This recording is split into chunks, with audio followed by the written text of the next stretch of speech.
അസ്സലാമു അലൈക്കും വറഹ്മത്തുള്ളാ. പരിശുദ്ധ ഇസ്ലാം നമുക്ക് പഠിപ്പിക്കുന്ന ഒരു കാര്യമുണ്ട്. അള്ളാഹു സുബ്ഹാനഹു വ തആല അവന്റെ അടിമകളോട് പഠിപ്പിക്കുന്ന ഒരു കാര്യം, നിങ്ങളിലേക്ക് ആരെങ്കിലും യാചിച്ചു കൊണ്ട് വരികയാണെങ്കിൽ, നിങ്ങളോട് ആരെങ്കിലും ഭക്ഷണം ചോദിച്ചോ വലിയ സഹായവും ചോദിച്ചു കൊണ്ട് വരികയാണെങ്കിൽ ഒരിക്കലും നിങ്ങൾ അവരെ മടക്കി അയക്കരുത്. നിങ്ങളുടെ കയ്യിലുണ്ടെങ്കിൽ അത് നിങ്ങൾ കൊടുക്കുക. നിങ്ങളുടെ കയ്യിൽ കൊടുക്കാൻ വേണ്ടി ഒന്നുമില്ല, സഹായിക്കാൻ വേണ്ടി പറ്റാത്ത അവസ്ഥയാണെങ്കിൽ അവരോട് നല്ല വാക്ക് പറഞ്ഞുകൊണ്ട് അവരെ പറഞ്ഞേക്കുക എന്നുള്ളതാണ് പരിശുദ്ധ ഇസ്ലാം പഠിപ്പിക്കുന്നുള്ളത്. ഇവിടെ ഞാൻ നിങ്ങൾക്ക് രണ്ട് വീഡിയോകൾ കാണിച്ചു തരാം. ഒന്നാമത്തെ വീഡിയോ मुल्ला ना आवे हाँ भाई किसी को अच्छा लगा था कोई मुसलमान हमारा खाना ना खाए।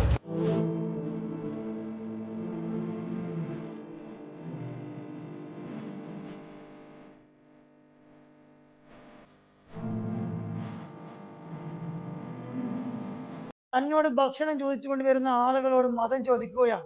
നീ മുസ്ലിം ആണോ? നിന്റെ പേര് മുഹമ്മദ് എന്നാണോ? നിന്റെ പേര് അബ്ദുല്ല എന്നാണോ? നിന്റെ പേര് അബൂബക്കർ എന്നാണോ? എന്നാൽ നിനക്ക് ഇവിടെ ഭക്ഷണമില്ല എന്ന്. എന്തൊരു അവസ്ഥയാണല്ലേ! ഭക്ഷണത്തിൽ പോലും വർഗീയത കാണുന്ന, മതം കാണുന്ന ഒരുപാട് ആളുകൾ. എന്നാൽ നിങ്ങൾ ഈ വീഡിയോ ഒന്ന് കണ്ടു നോക്ക്.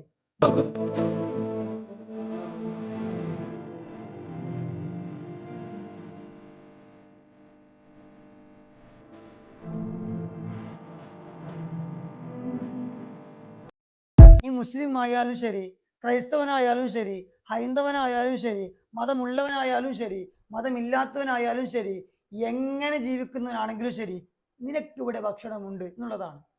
പരിശുദ്ധ ഇസ്ലാം അത്രക്ക് സുന്ദരമാണ്. അല്ലാഹു സുബ്ഹാനഹു വ തആല തന്റെ അടിമകളോട് കൽപ്പിക്കുന്നുള്ളത് അങ്ങനെയാണ്.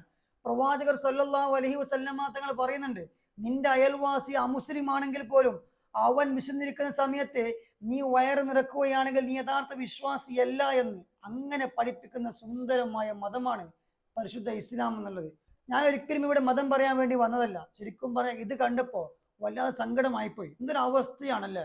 തന്റെ മുമ്പിലേക്ക് യാചിച്ചു വരുന്ന ഒരാള്, ഭക്ഷണം ചോദിച്ചു കൊണ്ടുവരുന്ന ഒരാള്, അവരോട് മതം ചോദിച്ചുകൊണ്ട്, പേര് ചോദിച്ചുകൊണ്ട് ഭക്ഷണം കൊടുക്കാതിരിക്കുക.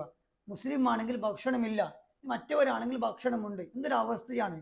നമ്മുടെ ഇന്ത്യയിലാണ് ഇതൊക്കെ നടക്കുന്നത്, നമ്മുടെ രാജ്യത്താണ്. ശരിക്കും പറഞ്ഞാൽ ഇതിനേക്കാളും വർഗീയതയോട് കൂടി ജീവിക്കുന്ന ഒരുപാട് ആളുകൾ ഇന്ന് നമുക്കിടയിൽ ഉണ്ട് എന്നുള്ളതാണ് യാഥാർത്ഥ്യമായ കാര്യം. എന്നാൽ നമ്മുടെ സ്വന്തം നാടായ നമ്മുടെ ഈ കേരളത്തിന്റെ മണ്ണിൽ ഇതൊന്നും ഒരിക്കലും നടക്കില്ല. കാരണം ഇവിടുത്തെ ആളുകൾ സ്നേഹത്തോടു കൂടി, സൗഹൃദത്തോടു കൂടി ജീവിക്കുന്ന ആളുകളാണ്. ഇവിടെ മതം പ്രശ്നമല്ല. ഇവിടെ ഹിന്ദു ആയാലും മുസ്ലിം ആയാലും ക്രൈസ്തവനായാലും എല്ലാവരും തോളോട് തോള് ചേർത്തുകൊണ്ട് ജീവിക്കുന്ന ആളുകളാണ്. പക്ഷേ ഇങ്ങനെയുള്ള നാടുകളിൽ, ചില നാടുകളിൽ ഇങ്ങനെയൊക്കെയാണ് സംഭവം എന്നുള്ളത് മുസ്ലിങ്ങൾക്ക് ജീവിക്കാൻ പറ്റാത്ത അവസ്ഥയാണ്. മതം ചോദിച്ചുകൊണ്ട് ഭക്ഷണം കൊടുക്കുന്ന അവസ്ഥയിലേക്ക് പോലും എത്തിയിട്ടുണ്ടെങ്കിൽ എന്തൊരു വർഗീയതാണ്, എന്തൊരു വർഗീയതയാണ് ആ നാട്ടിൽ ഇവരൊക്കെ കാണിച്ചു കൂട്ടുന്നുള്ളത്. വല്ലാത്തൊരവസ്ഥ തന്നെയാണ്.